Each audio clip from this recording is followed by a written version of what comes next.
Welcome to Surviving Saturday, a podcast about holding on to hope in the midst of life's difficulties, disappointments, and dark seasons. Times like that remind us of the agony and despair the followers of Jesus felt on the Saturday of Easter weekend, in between the Friday on which he was crucified and the Sunday on which he rose from the dead. That Sunday forever changed the way that humans can relate to God. But what does it look like to be honest about the very real pain we experience in the in-between?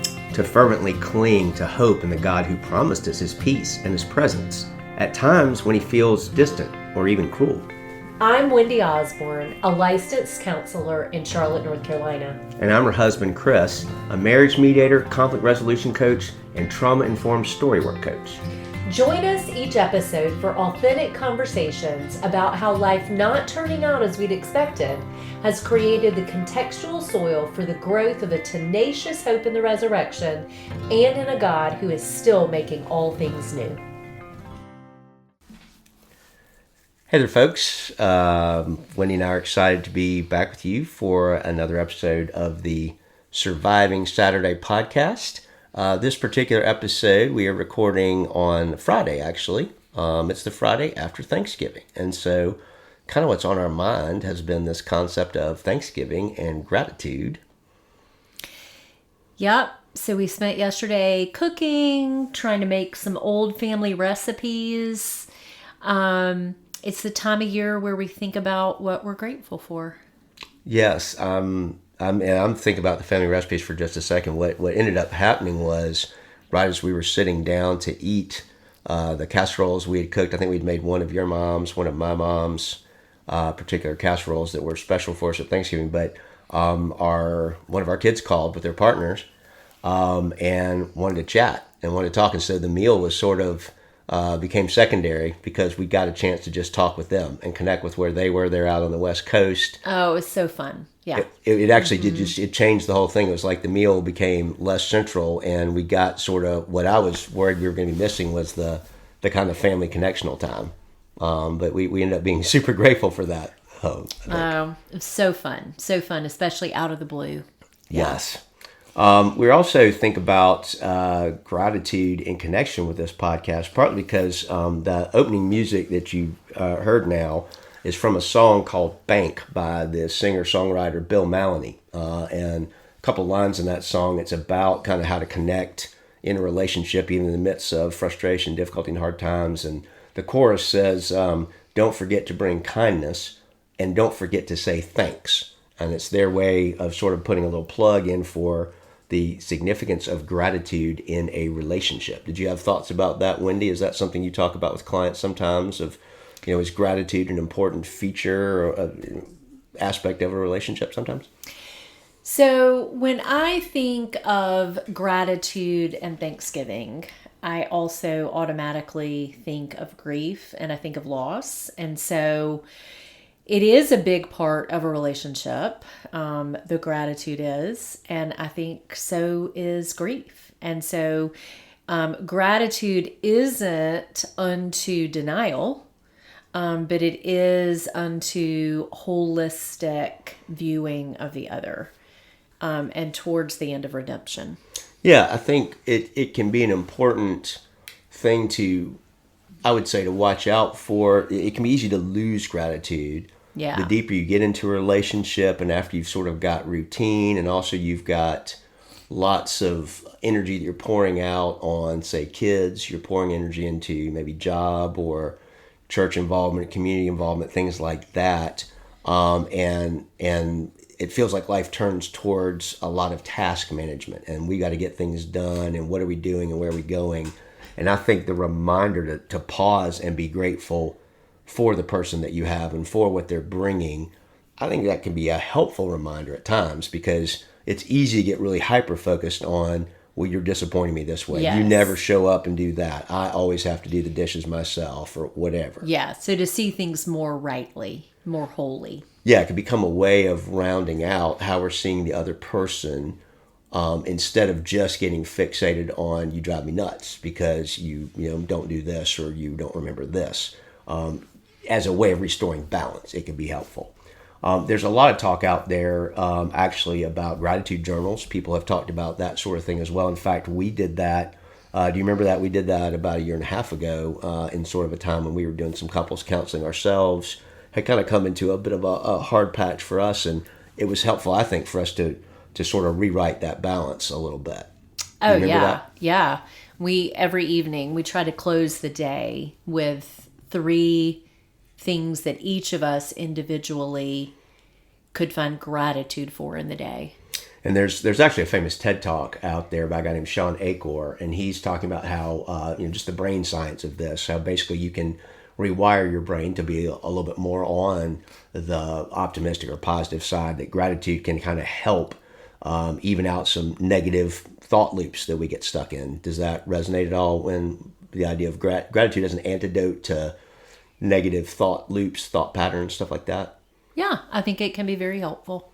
And at the same time, like Wendy was saying, we also want to, hold space for, it can also be a little bit of a dangerous thing. There are ways in which maybe gratitude can, at least in Christian context, become a little bit maybe of a spiritual bypass, or sort of a spiritual Band-Aid. Like, well, yes, that's hard, but give thanks in all things. Do you see that dynamic kind of at play? Do you think that's something significant as well, Wen?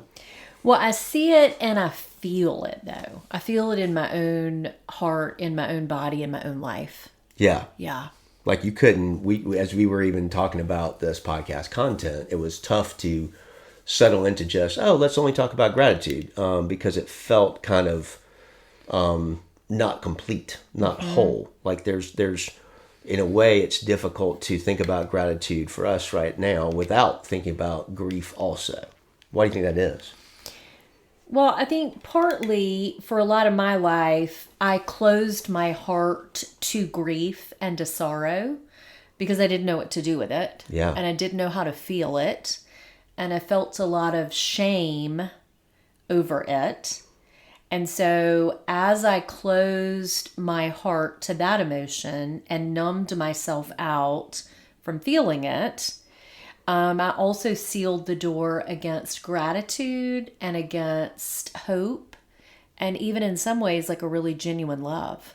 I think I did that too. It looked a little bit different for me. It definitely wasn't anything conscious about shutting the door on grief or sadness. It was just a determination to sort of live life plucky, optimistic. Mm-hmm. That was the message I got in my home growing up. Lots of people have it worse. So we would always kind of compare in a not very fair way, like, well, at least we're not as bad as those people, or we've at least got a roof over our heads, or we've got this or that. And I think sometimes in my family, be thankful was sort of used as a way of shutting down. Hey, I'm disappointed about this. This hurts. I wasn't happy with this. I know that it got used that way sometimes. And in being optimistic, I recognized at one point, you could be a little, the idea of Pollyanna, like just putting the best spin on everything. Well, hold on, my favorite image of that in film is the Black Knight in the Monty Python and the Holy Grail movie, where he's getting his arms and legs chopped up. He's like, it's just a flesh wound. It's just a flesh wound. You just kind of keep going. And I sort of resonated with that. I'm like, yes, just keep going, just soldier on sometimes. And there's a lot that gets missed in that. Yeah. Yeah. I was thinking about, too, just a little while ago, I don't know if you remember, but we were newly married, and I found this book called 14,000 Things to Be Happy About. I remember seeing that on our coffee table often. It's got this big sort of colorful title. Yeah, it's a tiny book, but a very thick book. And it really is pages and pages of a list totaling 14,000 things to be happy about. And I got it because I knew that I wasn't feeling as joyful or as happy as I wished to, and didn't yet have categories for the reality that I was probably depressed at that point. And so I was really trying to override it by drilling into my head item after item after item that should make me happy. I think I joined with you in that. I remember making, in fact, I think we still have it somewhere. I made like a jar for you of like things about Wendy that are great or something. Yeah. Like, and wrote them on slips of paper for you to like pull out of a jar. Yep. To be able to read. Yeah. But it wasn't this magic cure. I mean, it was. I'm not saying it was a bad thing to do necessarily, but it didn't fix the moment because I mean, when we're in places of more grief or sorrow, you don't even want to get a jar like that out. You want to kind of throw it across the room almost. I mean, it was such a kind offering, and I wanted to receive it, but appealing to my brain for places that my heart had gone numb just couldn't fix the situation. And then I felt shame that I wasn't being grateful and I wasn't finding joy. And that just sort of compounds then. Oh, it's yeah. more of a spiral. Yeah. Now, have you thought about sort of, there are some, I would imagine some story roots with that though, from your family and in your relationship to care and support when you're hurting, things like that? Yeah, I mean, I think, so I grew up the only daughter between two brothers. We lived out in the country for the first 8 years of my life with animals and a lot of land and a go-kart and a pool and a tree house and just a lot of like things to do outside. And I found a lot of peace and comfort playing out in the woods and feeding the chickens, gathering eggs. Like I found a lot of fun in, and it really was comforting to me to be outside. And I think at the same time, I come from a context with hardy and capable people who get things done. And my heart was really sensitive. And I think it was hard to parent my sensitive heart that felt a lot. And people didn't always know what to do with it. And as a mom myself, you know, I get that. And so I was thinking about this little tricycle that I had. Oh, yeah. And it was before I could ride a bike, obviously, but I had this little red tricycle. And for some reason, I did not sit down and pedal it. My guess is, knowing myself, that did not move the vehicle fast enough. That would make sense. You do like to get places fairly fast. Yes, I like getting it done. And so I would stand on it, hold the handlebars, and drag it. But that meant that the little bar that connected the two back wheels and had a rough edge to it kept banging up against my ankles. That is one of the worst places. I hate even just the thought of getting cuts on the back of my ankle, like by the Achilles tendon. That makes me just drop in pain right now. So I would keep going around like this on the tricycle until finally I was bleeding too much and I just made the decision, I've got to go inside and do something about this. And so I remember going to the bathroom and sitting on the countertop, filling the sink with warm water and Epsom salt, because that was a cure for everything. Of course. In those days. And I would soak my little ankles and then I would dry them off and put Band-Aids. And then I would either call it a day or I would go back out. And, you know, I'm sure that given our lifestyle, all the adults were busy. I mean, there was so much to do in a family with 3 young kids. And so I remember bandaging my own wounds, which, you know, I'd been taught well how to do. Yeah, but I just want to mark here that you're small enough to be on a tricycle. Yes. That's kind of heartbreaking still. Yeah. Yeah. And so tending to your own wound at that age. Yeah. And so what I make of that is I don't remember crying from the water or the salt hurting the cuts on the back of my ankles. Wow. And I think that I also had closed off my heart to feeling sad that I was doing this myself. And so I think that I had numbed my heart as well as my body to the pain. And I mean, you could call that denial, really. It was just a childish form of it. Like, I'm fine, I'm okay. I'll just go upstairs, clean the wounds, put on the Band-Aids, and be on my way. But what happened is the more that I denied the presence of the sorrow, the more that I closed off my heart to joy, which is why 20 years later, that book about being happy couldn't really penetrate. I remember, too, I think it was in the early days of Hope Community Church, which we helped plant. I remember, I think it was Mark Upton or somebody saying, and they were probably quoting somebody else, the idea of if you set a ceiling for your sorrow or what you're willing to feel as sadness, you're also, whether you realize or not, if you set a floor for your sorrow, you also set a ceiling for how much joy you can experience. And I remember that being a new concept. Like, I hadn't thought of that at all. And I thought of myself as a joyful person, but I would say I was more of a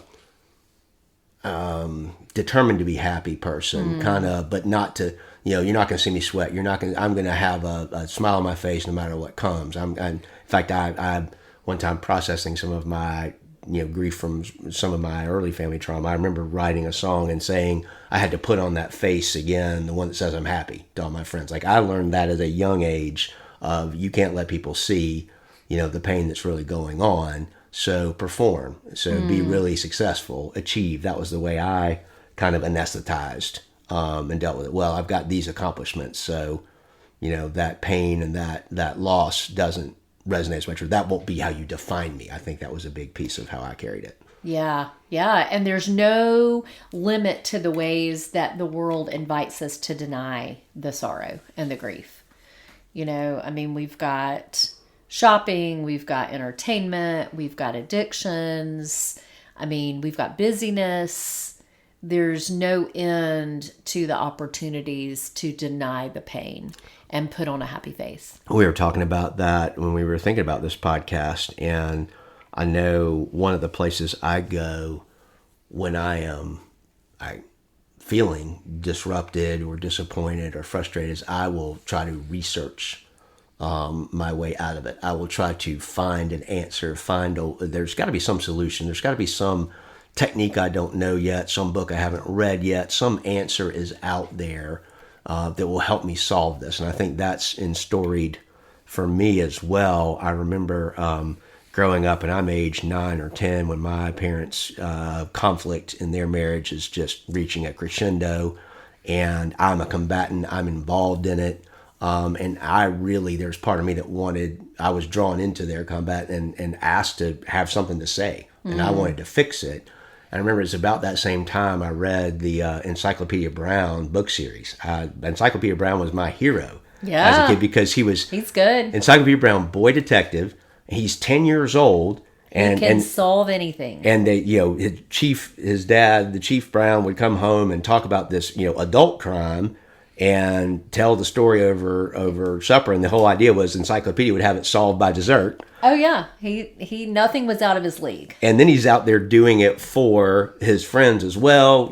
Bugs Meany and the rival gang, and Sally's his sidekick, and Bugs has always done something bad, and Encyclopedia always figured out. And that resonated with me. I even had a friend who actually said he's Encyclopedia Osborne. But I grabbed onto that identity of I will be able to intelligently think my way out of this. There's an answer. And those books were so, in a way I look back, they're devastating for my heart because they're like, Encyclopedia Brown solves them all. Like, they never ended a story with, and Encyclopedia didn't know what to do, and neither did anybody else. They all ended with, one of them's called Encyclopedia Saves the Day. And I'm like, yes, I want to be that guy who saves the day with my brain. Well, and that's what I was going to ask. So then what happens in you when you can't fix it? What do you do? Where do you go then? Well, first I spin on overdrive and I try harder to fix it. And the answer is, there's one more thing I'll research, one more thing I'll find. And then I reach a point of I just check out. If something starts to feel unsolvable or overwhelming to me, then I have this overwhelming urge to numb out, check out, dissociate from it, because I know I can't stand, and I've just in recent years been able to put a name to this, but I hate that feeling of overwhelm, because I know I felt that with my parents. Like, basically, I'm 10. I could not solve that problem, their marriage, and they couldn't solve it. It was a disaster. And I hate that feeling of overwhelm. And I've gotten in touch with it recently, realizing I so much don't want to go there that my brain basically says, okay, what's on TV? How can I, or how can I listen to music, or how can I find some way to just run away from that? Because again, there wasn't any, somebody, Donald J. Sobol should have written a book, Encyclopedia Brown Faces His Fears and his pain, but he didn't write that book. He had a series also of 2-minute mysteries where he just took the same stories and put them in adult format. Same thing. You solve them in 2 minutes, and you run into the hard stuff of life. There ain't nothing that gets solved in 2 minutes. And that, I didn't even want to live there. I didn't want to be anywhere near that. Whether it's conflict in our relationship or frustration in family, career, whatever it is. I want to be somewhere else. Yeah, and mine, I probably relate more to C.S. Lewis and one of his famous quotes. I think it's from The Four Loves, but he says, "To love at all is to be vulnerable. Love anything and your heart will be wrung and possibly broken. If you want to make sure of keeping it intact, you must give it to no one, not even an animal.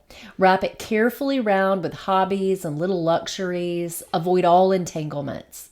Lock it up safe in the casket or coffin of your selfishness.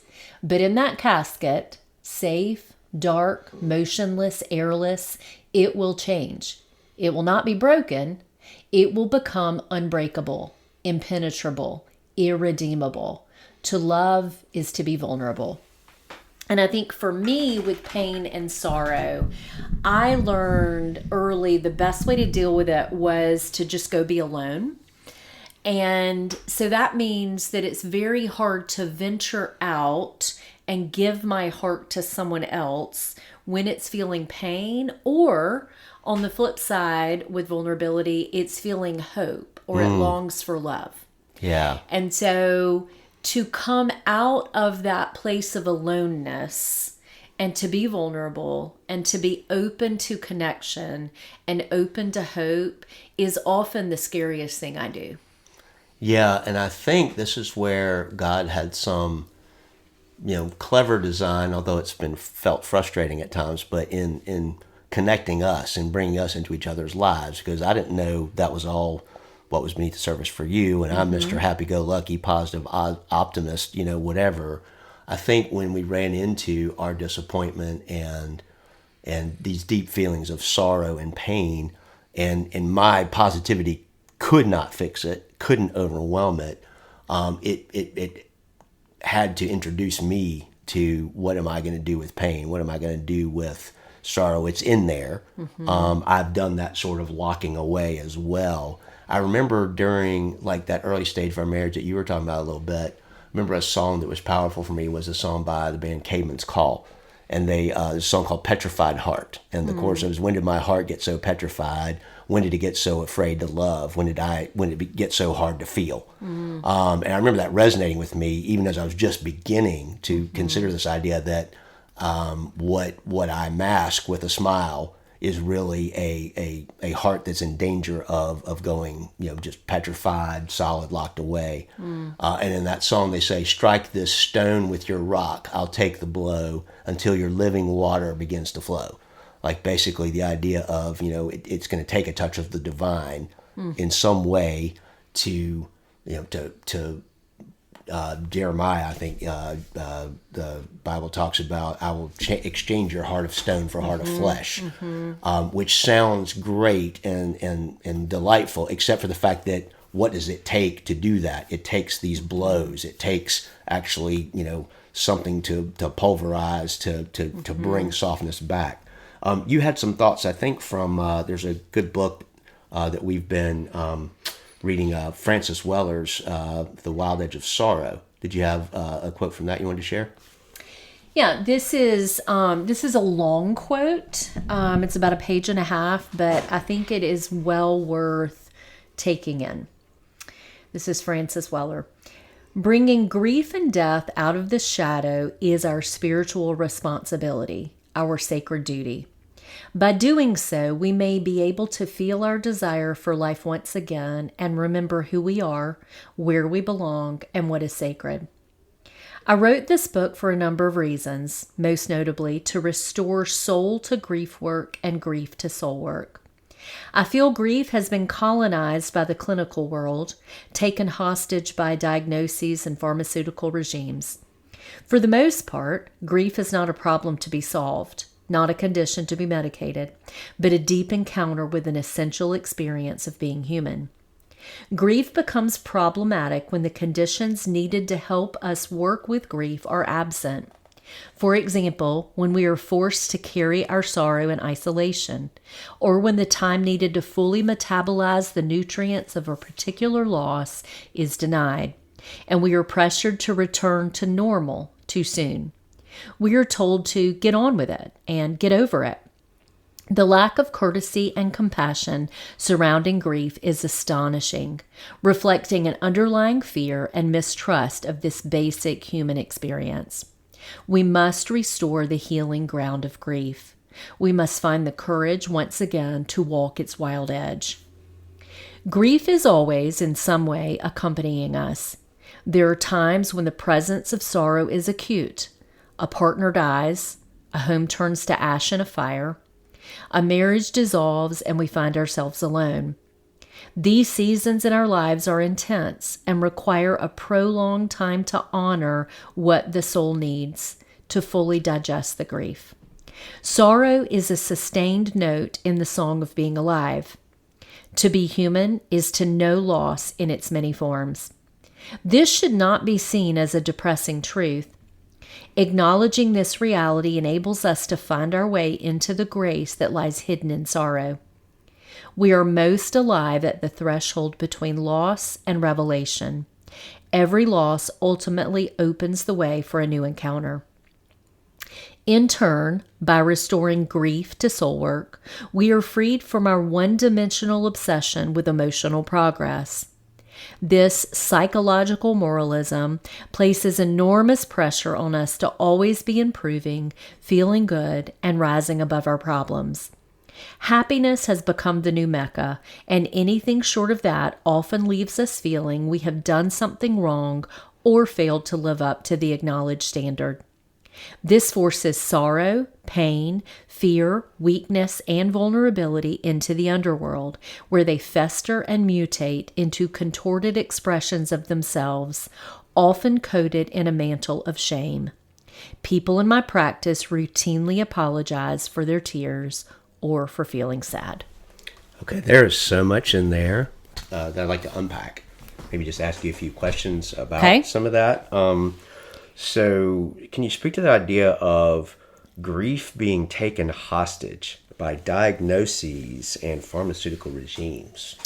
Yeah, I think that our first instinct, because none of us like to feel the pain of powerlessness, of dying dreams and broken relationships, and there's nothing we can do to change it.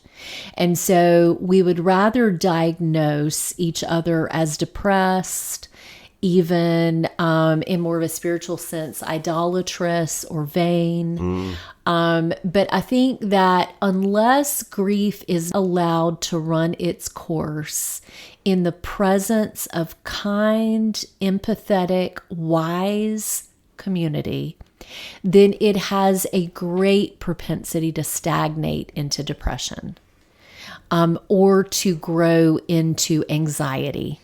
So you're saying that there's an aspect of grief like you can't just do it alone by yourself. I think that we're meant to grieve in community.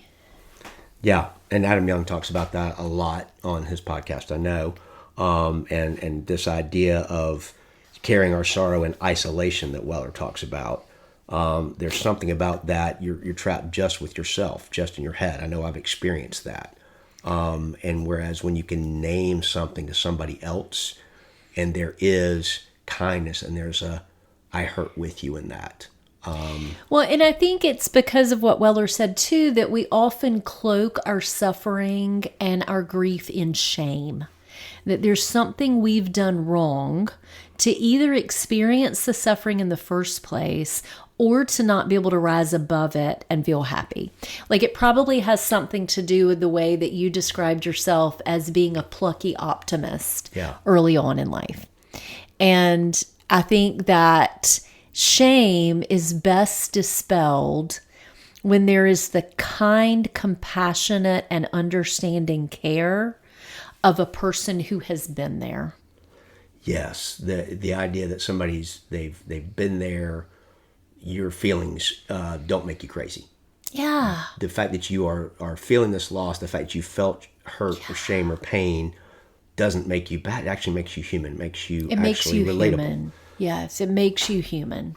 I was really struck by his words of being told to get on with it, get over it. I mean, I remember, without saying any names, we've been in the presence of family members where one told the other, you just need to get over this. And this has been like 2 or 3 days of a personal loss, The lack of courtesy and compassion surrounding grief is astonishing, because there's so many, things out there telling us, well, here's 3 ways to be happy, or here's ways to get over it. 14,000 things to be happy about. Yeah, exactly.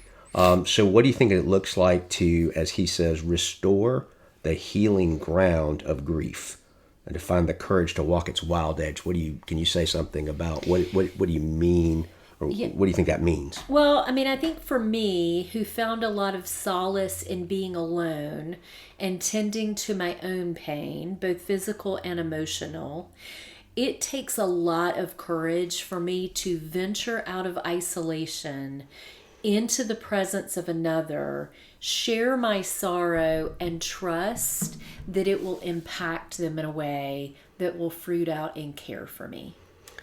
So part of the process is finding safe people, a safe place somebody with whom you can go those places. Right. And he says in another part in this book, he says, share with a wise person or remain silent.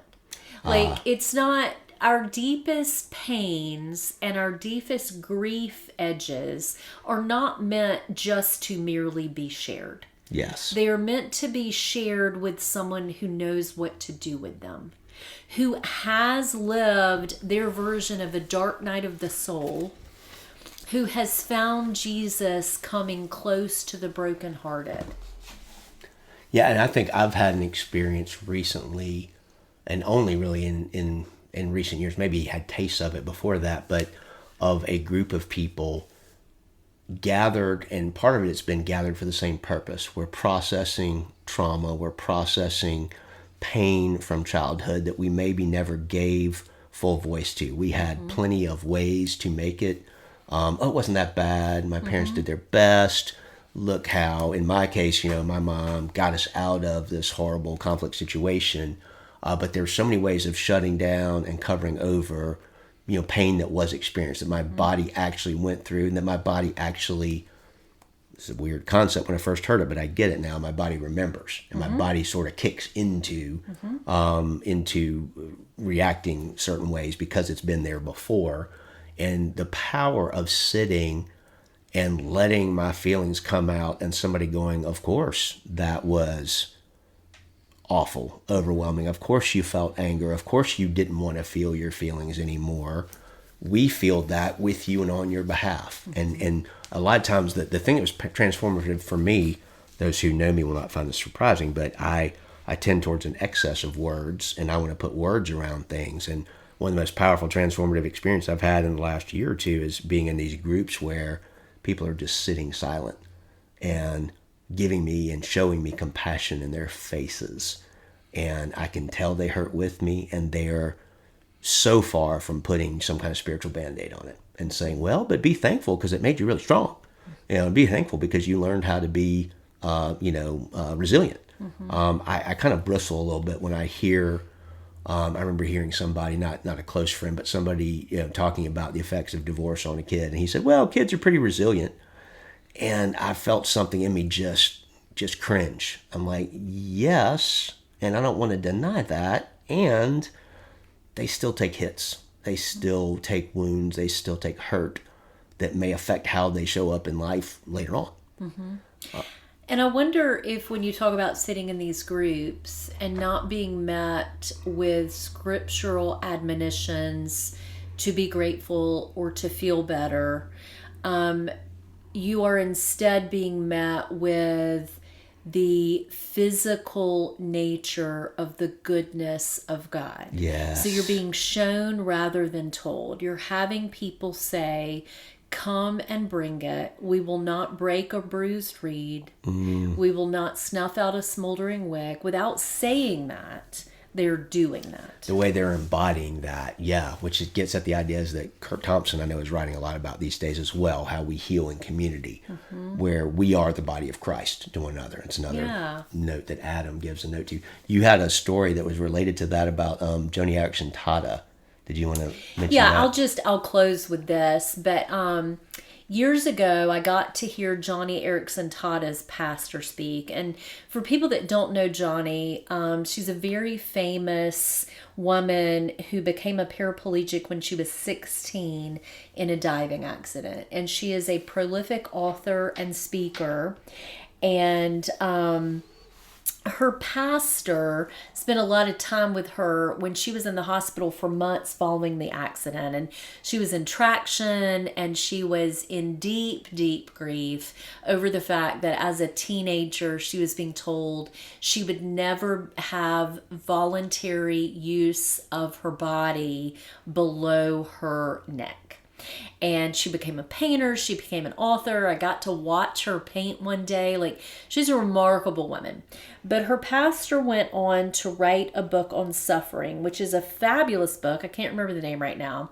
But he said, if you have someone in your life who has just experienced a loss, I hope that if you purchase my book, it will be with the full intention that they use it for lighting a fire, that they will rip the pages and pour gasoline on them over wood while they sit around the fire until their tears stop flowing. Yes. And he was saying, don't use any of my truth on loss and suffering to try to numb their hearts to the violence of what they have endured.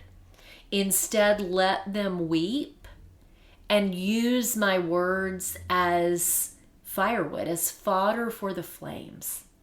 And it's the embodiment of Paul's words to rejoice with those who rejoice and mourn with those who mourn. I may have gotten that wrong. It may have been Jesus. But, the idea that the physical presence and the comfort there has so much transformative power. I mean, I'm watching...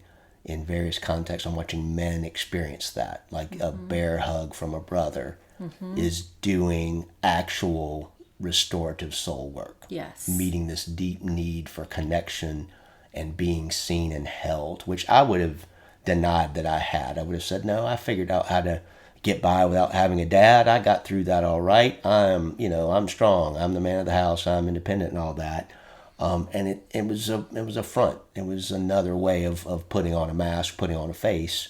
I've experienced much greater healing by taking the masks away. I've had people actually be empowered to call me out and say, when you go behind that wall of so many words, I don't feel as close to you. I don't see you. But when you let that feeling come out, when you admit fear or agony or anxiety or whatever, I relate to you. I want to be in your presence. And I've found that a welcoming thing, where it used to be, I'm never going to let you see that. Nobody's going to see this. And I resonate with I think there's another part in the Weller book, it may not be the quote you read, but people say often they don't want to go into the grief arena because they're afraid they'll never come out. Right. That will be so deep. Right. Yes. I remember experiencing that when we had hard times in our marriage and hard times of loss with family members, things like that. I had that definite fear. And the reason I was staying away from it and keeping my heart busy and again, still trying to solve the day and figure things out, researching whatever it was, is because I had that exact fear. If I open that wound, I'll never stop. It'll never stop. And the best thing to happen was, no choice but to go there. The raw feelings came. They just poured out. might have been in the counseling room. It might have been by myself in a time of just, weeping, agony, whatever. But to realize, I didn't die. Well, because what you experienced instead was a container in the form of the Spirit himself or another person or group of people in which your pain could be held and not overflow the boundaries. And it's partly the idea of being able to hold these multiple things at the same time. Grief and gratitude can coexist. You don't just go to one or the other, but they're, in the same Psalms where we read so many times, give thanks with a grateful heart. I gave thanks to the Lord, all that. They're right side by side with those Psalms of lament and where are you, God? How long are you going to wait? Why are we suffering this? We only grieve what we have loved or what we wanted to love and did not get. And if we love, as C.S. Lewis said, our hearts will most certainly be broken. Yes. So it's the vulnerability in both of those emotions.